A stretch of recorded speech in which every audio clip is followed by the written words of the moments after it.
बाबा साहब अम्बेडकर जी के महापरिनिर्वाण के बाद, क्योंकि जैसे मैंने आपको बताया कि मैं बाबा साहब के विषय पर पीएचडी कर रहा था, तो बाबा साहब के कई सारे डॉक्यूमेंट्स में जांच रहा था। ऐसे इसमें मुझे बाबा साहब अम्बेडकर जी के बैंक अकाउंट का डिटेल मिला। उस समय लंदन की एक बैंक भारत में हुआ करती थी, ग्रीनलैंड्स नाम की।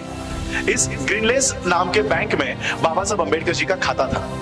बाबा साहब अम्बेडकर जी के महापरिनिर्वाण के बाद उनके खाते में कितने पैसे थे पता है? 15,000 रुपए, 234 रुपीज एंड 27 पैसे, 15,234.27। किनके अकाउंट में पता है? 4 खातों के मंत्री रह चुके बाबा साहब, उनके खाते में पैसे कितने थे?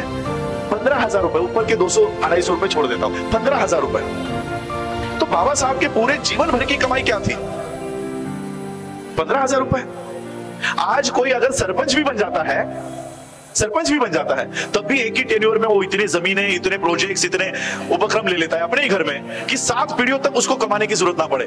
एमएलए, एमपी, मिनिस्टर्स की अलग बात है। बाबा साहब 4 खाते के मिनिस्टर होने के बावजूद भी सिर्फ 15,000 रुपए उनके खाते में। तो बाबा साहब की संपत्ति कहां गई? बाबा साहब की प्रॉपर्टी कहां गई?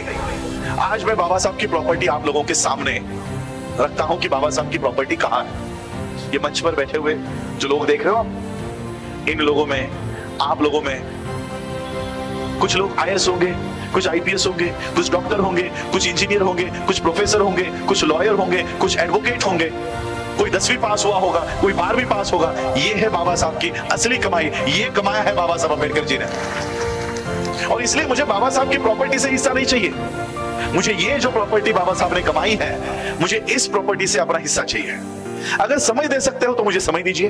बाबा साहब की इस संस्था को बढ़ाने के लिए मुझे आज यूथ की जरूरत है, युवाओं की जरूरत है। आज बुद्धिस्ट सोसाइटी ऑफ इंडिया, जिस तरह से आज भिक्खुनी सुनीति जी बात कर रहे थे कि क्या बुद्धिस्ट सोसाइटी ये काम करेगी, आज ये संस्था, इसका इमेज क्या है पता है आपको? लोगों के सामने क्यों बंते जी के मन में संदेह है? क्योंकि ये संस्था सिर्फ शादियां लगाने तक सीमित रह गई है।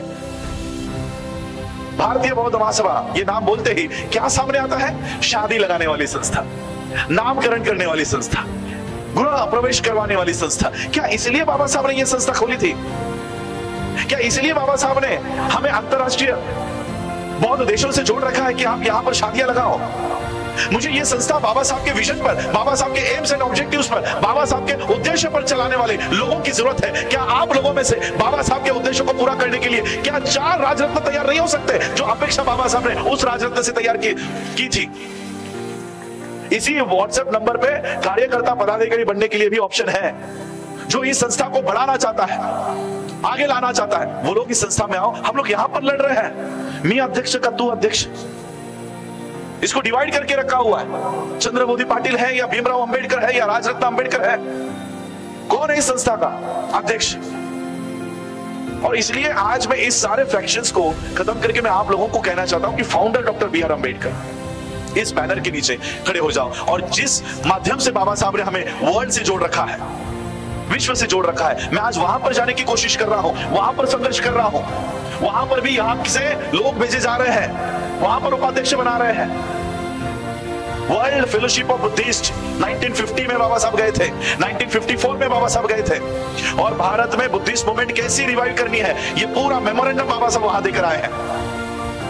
आज ये संस्था वर्ल्ड फेलोशिप ऑफ बुद्धिस्ट 128 देशों की संस्था है। 128 देश इस वर्ल्ड फेलोशिप ऑफ बुद्धिस्ट से जुड़े हुए हैं। इसका मेंबरशिप तक हमारा चला गया था। 2018 में जाकर मैंने हेडक्वार्टर में जाकर इसका मेंबरशिप रिन्यू करवाया और आज हम उनके मेंबर हैं। और केवल मेंबर ही नहीं है, उस वर्ल्ड फेलोशिप ऑफ बुद्धिस्ट का स्टैंडिंग कमेटी सेक्रेटरी के पोस्ट पर आज मैं काम कर रहा हूं। मैं आपके बीच बैठे हुए उन युवाओं से अपील करना चाहता हूं, किसी की राजनीतिक पार्टियों को चमकाने के लिए उनके राजनीतिक झंडे अपने कंधे पे मत लीजिएगा। जो झंडा आप ले रहे हो कंधों पर, वो कुछ राज्यों के बाहर नहीं है। कांग्रेस 4-5 राज्यों के बाहर नहीं है, बीजेपी 10-12 राज्यों के बाहर नहीं है, शिवसेना महाराष्ट्र के बाहर नहीं है, मनसे तालुका के बाहर नहीं है, राष्ट्रवादी के 2-3 झंडे हो गए, महाराष्ट्र के बाहर नहीं है। ऐसे 1, 2, 4, 5 राज्यों में सीमित झंडे अपने कंधों पर लेने के बजाय धम्मध्वज 135 देशों पर लहराता है। ये धम्मध्वज अपने कंधों पर लो और बाबा साहब की बुद्धिस्ट मूवमेंट को बढ़ा बढ़ाने के लिए अपना योगदान दो, अपना समय दो, इस कल्चर की शिक्षा प्राप्त करें। 10 साल पहले ही बाबा साहब ये काम करके जा रहे हैं, हम 75 साल हो गए तब भी नहीं कर रहे, तब भी नहीं कर रहे। हमारे बच्चे आज दूसरों के झंडे लेकर दूसरों की पार्टियां बढ़ाने का काम कर रहे हैं। एक ये जो ह्यूमन ड्रेन चल रहा है, गळती म्हणतो ना आपण, गळती, ही गळती सुरू आहे समाजाला। मुलांना आम्ही तयार केलंय, वाढवलंय आम्ही, आता त्यांच्या हातात धागे दोरे, पायात धागे दोरे बांधून त्यांनी त्या ब्राह्मणी व्यवस्थेचं गुलाम आमच्या मुलांना करून टाकलेलं आहे। आणि म्हणून ही बुद्धिस्ट कल्चर, ये बुद्धिस्ट कल्चर, ये प्रबुद्ध भारत मिशन का एक एम एंड ऑब्जेक्टिव लेकर हम चल रहे हैं, जिसमें महाप्रजापति गौतमी एजुकेशनल फाउंडेशन के माध्यम से भिक्खुनीगण हमें वो सिलेबस तैयार करके दे रही है। आज भले ही हमारे पास स्कूल नहीं है, कॉलेजेस नहीं है, तो ये सिलेबस विहार में से हमारे 5 साल के बच्चे से लेकर 13 साल के होने तक पहला सिलेबस उसको सिखाया जाएगा। उसके बाद 13 साल से लेकर 18 साल के बच्चों के लिए अलग से बुद्धिज्म का सिलेबस सिखाया जाएगा, और 18 साल से ऊपर के बच्चों के लिए बौद्ध धर्म के कौन से सिलेबस दिए जाएंगे, ये सारा महाप्रजापति गौतमी फाउंडेशन के माध्यम से भिक्खुनी हमारी ये ट्रेनिंग बच्चों को देने का काम करेंगे। उसी के साथ साथ इसी नागपुर के जिले में हमें 60 एकड़ जमीन प्राप्त हुई है।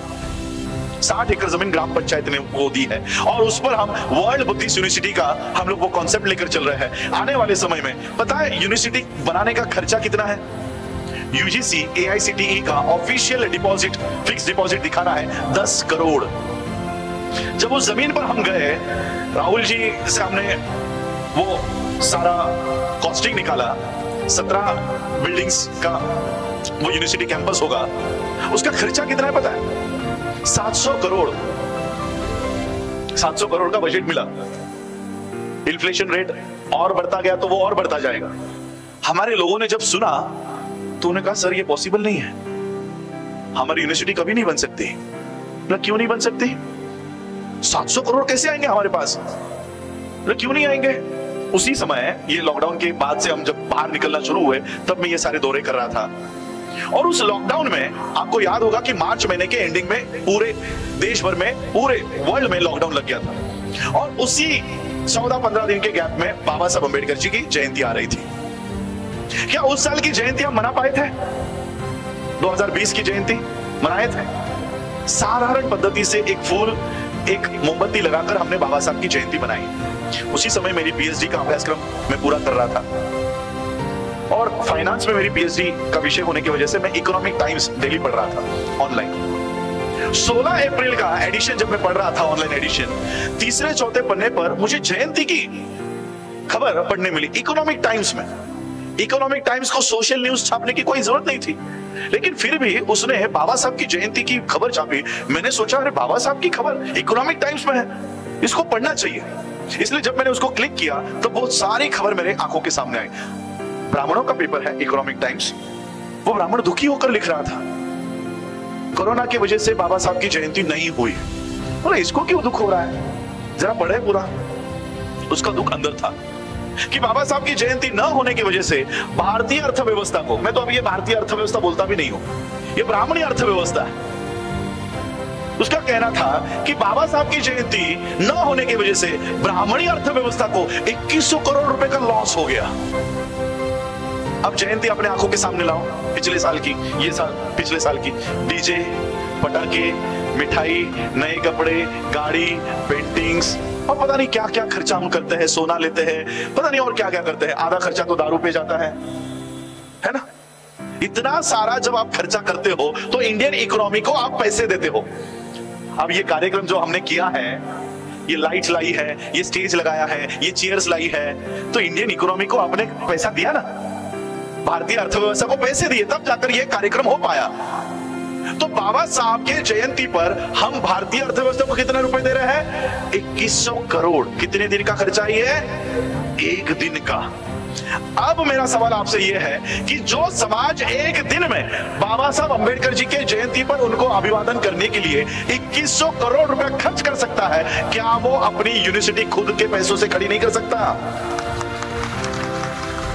10 करोड़ रुपए देने हैं, और अगर 700 करोड़ का भी बजट बनाया जाए तो 7 × 321 होता है एक रात में 3 विशाल वर्ल्ड बुद्धिस्ट यूनिवर्सिटी आपकी खड़ी हो सकती है, जो कैम्ब्रिज, ऑक्सफोर्ड और अन्य यूनिवर्सिटी से टाई अप हो। ऐसी 3 यूनिवर्सिटी एक रात में खड़ी कर सकते हो।